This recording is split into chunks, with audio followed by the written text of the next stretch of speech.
Yo guys, what's up? It's Blackheart here, and today we're gonna do something completely different than usual. As you can see here, I've boot up my version of Tekken 7.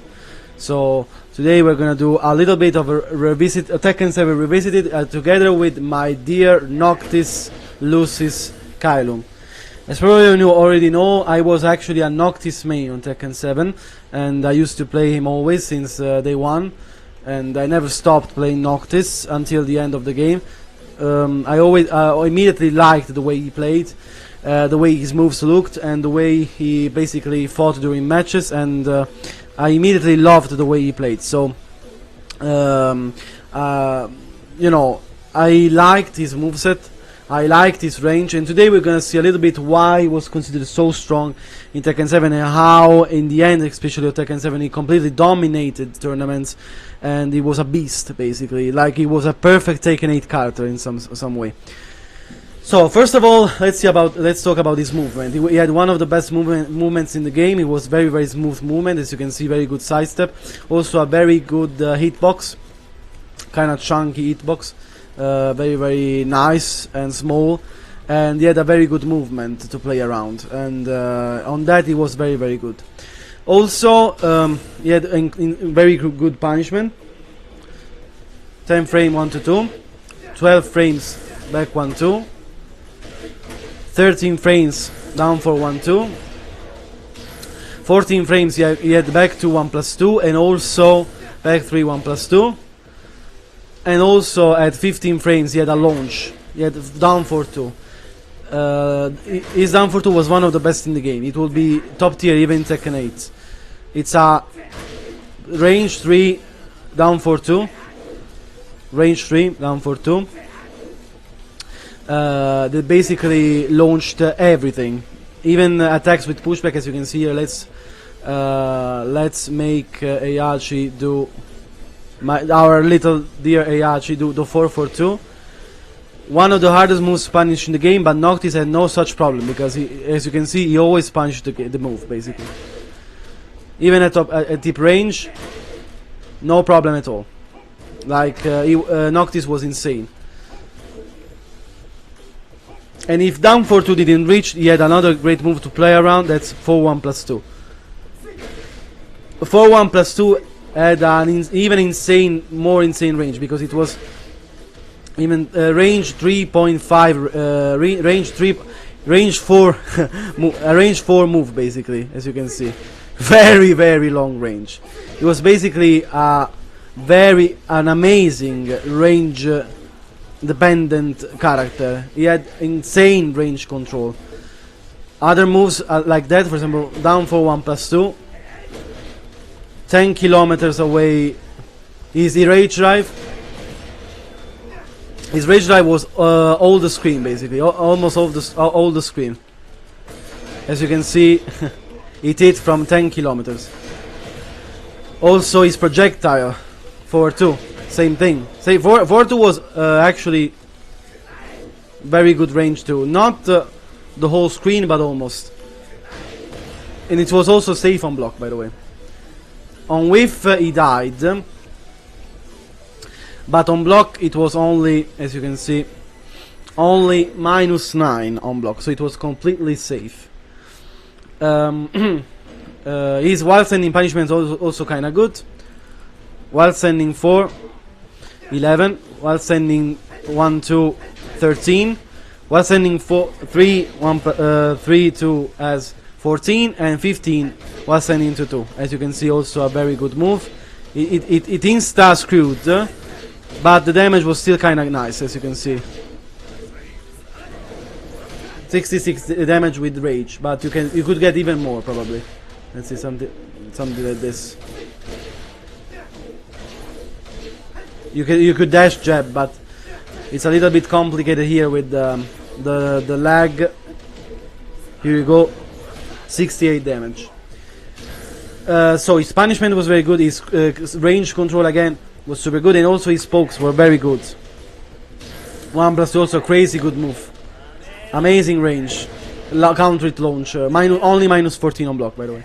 And you could also cancel the first hit to make it completely safe, by the way.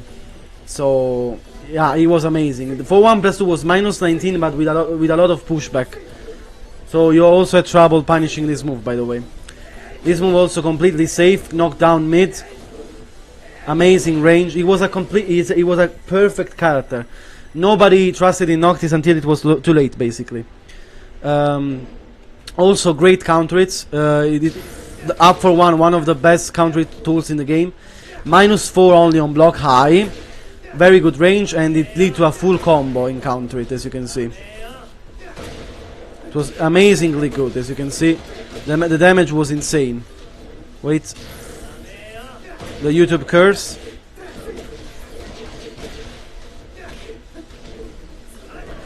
As you can see, the damage reached insane levels. Also great poking, as I said already. 2-2, amazing ranged poke, 15 frames. And you could also decide to delay in the middle, so it was confirmable. As you can see, it was kinda confirmable. And also, you could also do the highs. The highs was also were also delayable, by the way, to mess up the timing. So crazy string. The high JO on block. If you blocked the first high, the other two JO on block, and you could also end the combo with a final blow. That's also -14, not even launch punishable. And the and then the last blow actually knocked down for a free aura. So it was insane. All of this string was guaranteed on natural hits, by the way. Aura, crazy move. 10 kilometers move, launcher. -16, but with pushback already. So a very, very good, very linear. That's what he suffered a little bit from linearity, but it's not like he had not good homing moves. He had 4-4-1+2. One of the best homings in the game. Counter hit launcher. Safe on block, homing. Crazy range, it was like 17 frames, 4-4-1+2.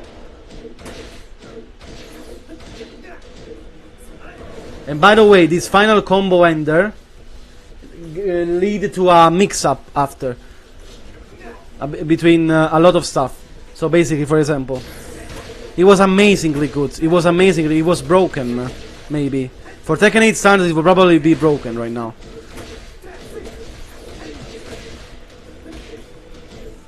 Like on this thing, you had a mix-up. If you see, if the opponent got up with back, down for 2 was guaranteed. So basically, it relaunched them. So the best thing was to stay on the ground. But then you had another mix-up later.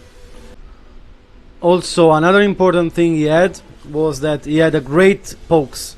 Like, look at this. Down back 1, 1+2.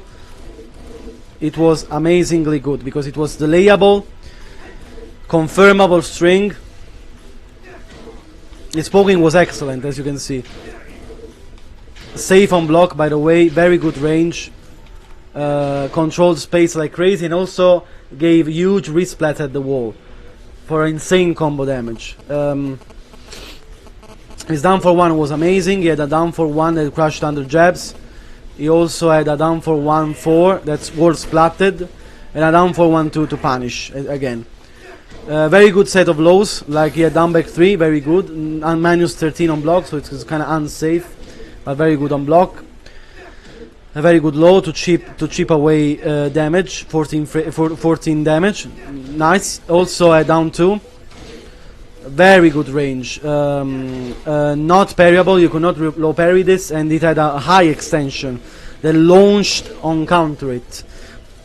So there was also a mix up on the punisher, because you had to decide whether to punish immediately the low or wait for me to do the high and then punish me. So there was also a mix up there.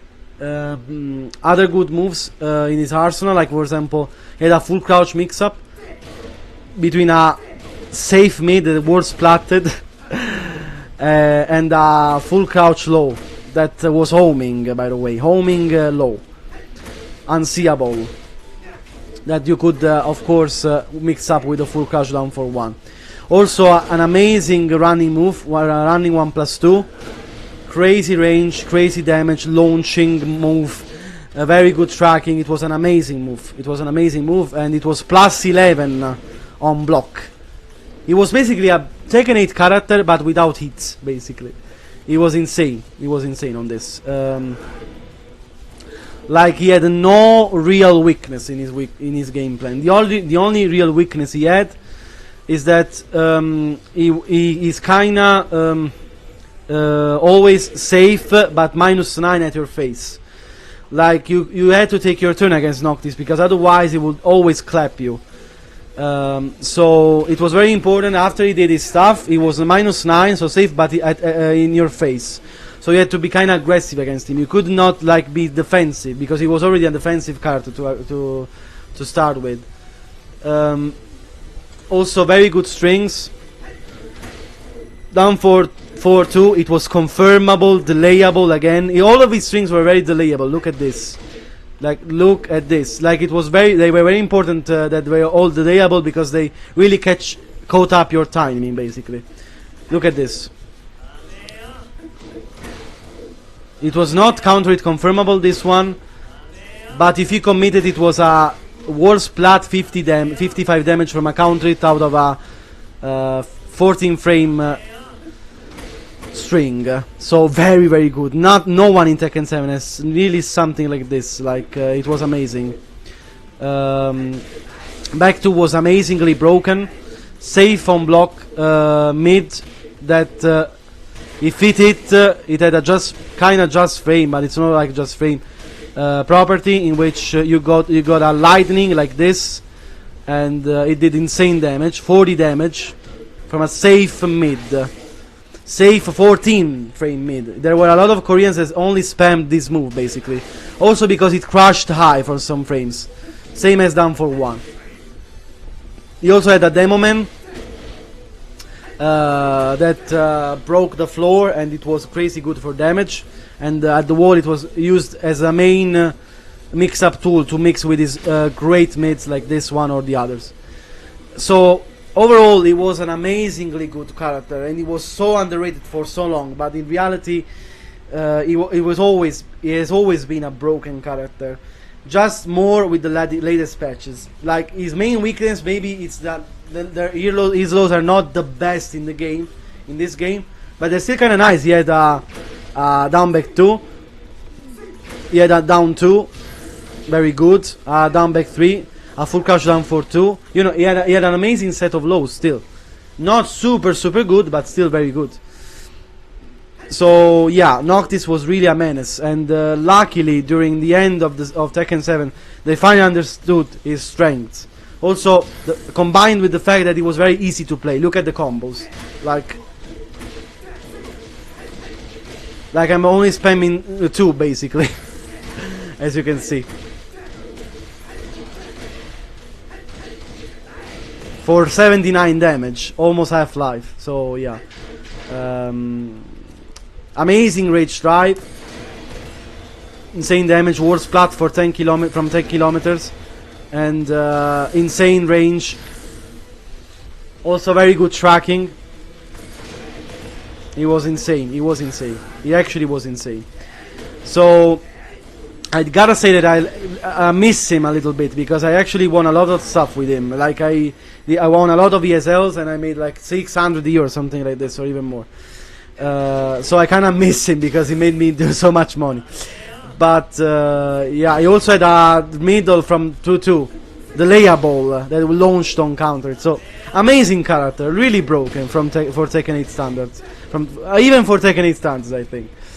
So yeah, I kinda enjoyed playing him, and I hopefully think he will come back sooner or later. So that's all regarding Noctis. Hope you liked this quick video, and I don't know, tell me if you want to see this kind of videos more often. I would really love to make more of Tekken 7 Revisited, and I think it would be fun to analyze you know, like all the characters that maybe we'll never have back in Tekken. So let me know what you think, guys. Thank you so much for having viewed this video. If you want, like and subscribe if you like this kind of content, and please enjoy. Bye, take care.